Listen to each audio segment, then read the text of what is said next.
Constructivist approach के through पढ़ाने की बात करते हैं तो मेथड्स क्या होंगी, शिक्षण विधियां क्या होंगी? प्रॉब्लम सॉल्विंग, समस्या समाधान विधि की समस्या दे दी और वो खुद अपने उसका समाधान ढूंढे, ये मेथड हो सकता है। डिस्कवरी लर्निंग हो सकती है, खोज विधि हो सकती है, इंक्वायरी बेस्ड लर्निंग हो सकती है, कोलैबोरेटिव ग्रुप वर्क और स्कैफोल्डिंग। एंड दिस स्कैफोल्डिंग जो ये मैंने आपसे पहले भी कहा था, हम लोग लेटर ऑन इस पे बात करेंगे, यही आ पाता है स्कैफोल्डिंग। और मेजर कंट्रीब्यूशन अगर कंस्ट्रक्टिविस्ट अप्रोच का है तो वो इसी मेथड के थ्रू है, it has given the method of scaffolding. Now what is scaffolding? पता है? Any idea? स्कैफोल्डिंग इतनी देर में जितना कंस्ट्रक्टिविस्ट अप्रोच की बात करते हैं उस हिसाब से स्कैफोल्डिंग क्या होगा? स्टूडेंट का लेवल है, उसी लेवल में अगर टीचर उनको कोई हेल्प करे तो वो सॉल्व करने लगते हैं। बिल्कुल, support To support the students in their learning process. Exactly. ये जो स्कैफोल्डिंग मेथड है, मींस स्कैफोल्डिंग का मतलब ही होता है प्रोवाइडिंग सपोर्ट। अब इसको अगर हम टीचिंग लर्निंग प्रोसेस में इन्वॉल्व कर ले तो इसका मतलब है कि it is a technique to provide support to the child in order to increase his competence और परफॉर्मेंस। ऐसा सपोर्ट हम स्टूडेंट को प्रोवाइड करें कि स्टूडेंट अपनी कॉम्पिटेंस, दक्षता और अपने निष्पादन को बढ़ा सके। जैसे इससे कि सीढ़ियां दे रहे हैं कि वो ऊपर तक पहुंच जाए, एक्चुअली में सीढ़ियां देना क्या है? सपोर्ट प्रोवाइड करना है। तो स्कैफोल्डिंग में हम सिर्फ सपोर्ट स्टूडेंट को प्रोवाइड करेंगे that yes you can reach up to the top. जो zone of proximal development ZPD की बात थी, जेडपीडी में भी वही हो रहा था कि हम उसकी मदद करें कि वो और आगे बढ़ पाए। तो वहां भी स्कैफोल्डिंग के थ्रू ही वो जेडपीडी तक पहुंच सकता है। Next please. अब यहाँ भी उसी के थ्रू है कि देखिए ये जो टीचर है वो स्टूडेंट का हाथ उसको ऊपर लेके खींच नहीं रहा है, बल्कि सिर्फ उसको मदद कर रहा है, अपना हाथ दे रहा है कि यस आप लोग थोड़ा थोड़ा करके और आगे बढ़ सकते हैं। तो जो टीचर है वो एक्चुअली में स्कैफोल्डिंग में क्या हो रहा है कि टीचर जो है वो स्टूडेंट को इनिशियली तो सपोर्ट करता है, शुरुआती दौर में उसको पूरी मदद करता है, लेकिन धीरे धीरे करके ग्रेजुअली वो सपोर्ट देना कम कर देता है। इनिशियली वो सपोर्ट देगा लेकिन later on gradually he start reducing the support. और एक फिर वो रिड्यूस जब करेगा सपोर्ट तो धीरे धीरे करके एक ऐसा समय आ जाता है कि स्टूडेंट खुद इतना मैच्योर हो जाता है कि वो विदाउट टीचर हेल्प अपने सारे काम कर सकता है। तो शुरुआती दौर में तो सपोर्ट देना है, धीरे धीरे करके रिड्यूस करना है और फिर स्टूडेंट खुद अपने सारे काम खुद कर सकता है। इसी कॉन्टेक्स्ट में कहें तो लाओ ज़ू एक मनोवैज्ञानिक थे जिन्होंने कहा कि स्कैफोल्डिंग में क्या हो रहा है, when students are ready teachers appear and when students are fully ready teacher disappears। कि जब स्टूडेंट पढ़ने के लिए कुछ सीखने के लिए तैयार है तो शिक्षक आएगा, लेकिन जब उस जो विद्यार्थी है, जो स्टूडेंट है, जब फुल्ली रेडी हो जाएगा तो स्टूडेंट डिसअपियर हो जाएगा, क्योंकि उसको मालूम है कि अब उसकी वहाँ जरूरत नहीं है। उसने उसको इतना सपोर्ट दे दिया है कि वो अपना काम अब आगे खुद कर सकता है। तो this is scaffolding. Next please. What is the difference between traditional classroom and constructivist classroom?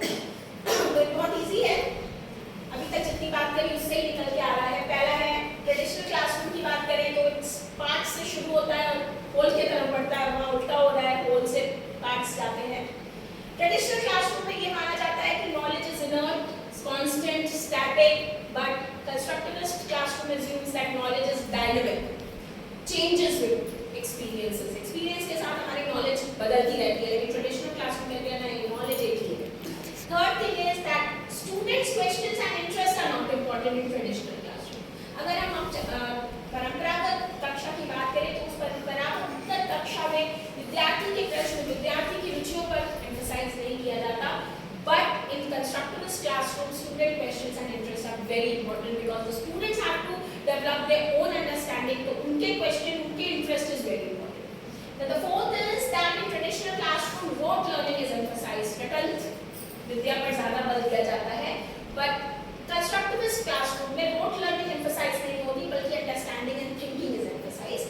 Fifth is that learners are passive listeners in traditional classroom, like आप लोग अभी, लेकिन ठीक है पैसे भी रहिए। और कंस्ट्रक्टिविस्ट क्लासरूम में learners are active learners, learning constructivism through in a passive mode. उल्टा हो रहा है दोनों का। फिर ट्रेडिशनल क्लासरूम की बात करें तो स्टूडेंट्स अलग अलग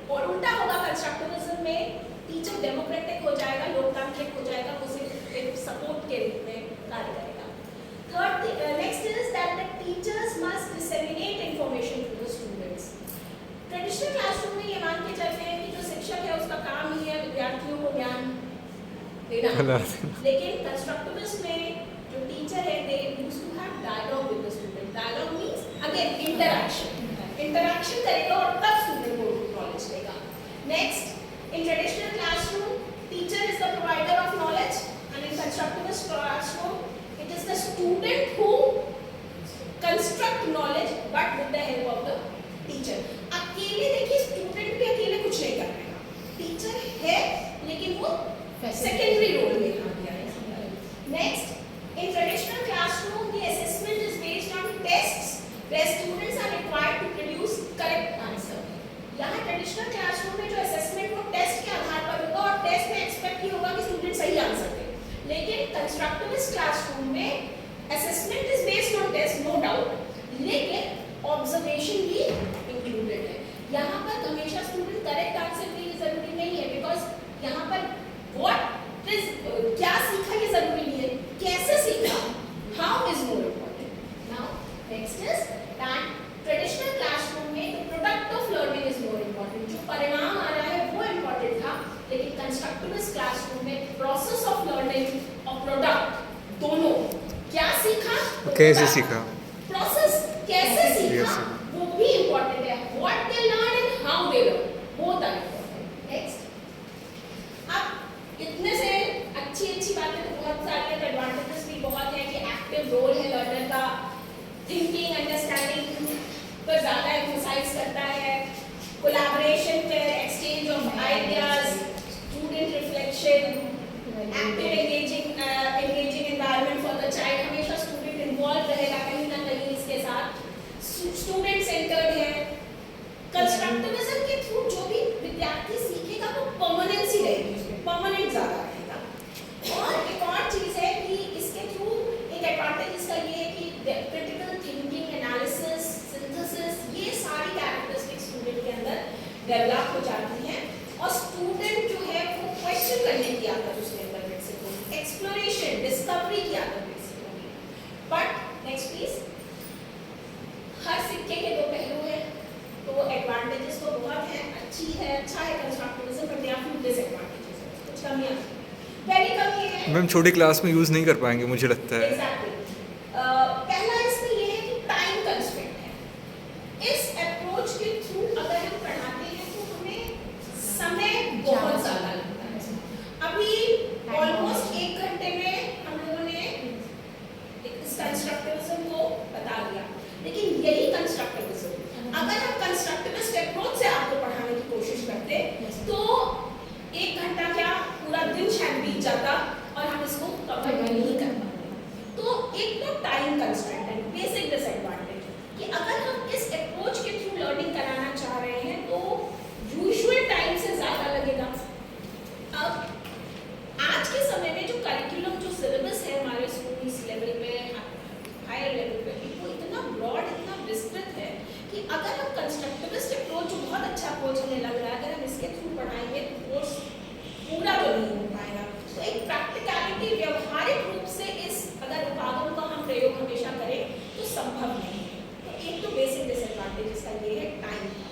second is it works best with children with privileged background. अब यहाँ पर देखिए क्या हो रहा है कि जो विद्यार्थी है वो अपने ज्ञान का निर्माण खुद कर रहा है, खुद अपने आप अपने ज्ञान का निर्माण कर रहा है, मतलब अपने सोर्सेज कलेक्ट करेगा, सुनेगा, एनालिसिस करेगा, कहीं से कुछ और पढ़ने की कोशिश करेगा. तो ये जो अप्रोच है, जो प्रिविलेज्ड लोग हैं उनके लिए तो बहुत अच्छा है जिनके पास सारे रिसोर्सेज हैं. लेकिन जो अंडर प्रिविलेज्ड है, वंचित वर्ग है, अगर हम वंचित वर्ग के विद्यार्थियों को इस मेथड से पढ़ाने लगे जिनके पास बेसिक रिसोर्सेज नहीं है, संसाधन की कमी है, वो अगर इस मेथड से अगर हम पढ़ाएंगे तो कभी भी हम सक्सेसफुल नहीं हो पाएंगे. जिनके पास रिसोर्सेज है तो वेल एंड गुड, वो बिल्कुल पढ़ सकते हैं, लेकिन जिनके पास रिसोर्सेज की कमी है वो नहीं पढ़ पाएंगे. अगर अभी आपसे कहें कि कल हम लोग कंस्ट्रक्टिविज्म पे बात करेंगे और जिनके पास इंटरनेट की सुविधा है, जिनके पास एंड्रॉइड फ़ोन है, वो तो बहुत अच्छे से उसके लिए प्रिपेयर होकर आ जाएंगे. लेकिन ऐसे भी स्टूडेंट होंगे जिनके पास एंड्रॉइड फ़ोन ना हो या कुछ नेटवर्क इशू हो जाए, तो अगर वो प्रिविलेज नहीं है, उनके पास वो संसाधन ही नहीं है, तो वो वर्क नहीं कर पाएंगे. तो जो जिनके पास संसाधन है उनके लिए तो अच्छा है, जिनके पास नहीं है वो नहीं कर सकते इस मेथड के थ्रू. Next is that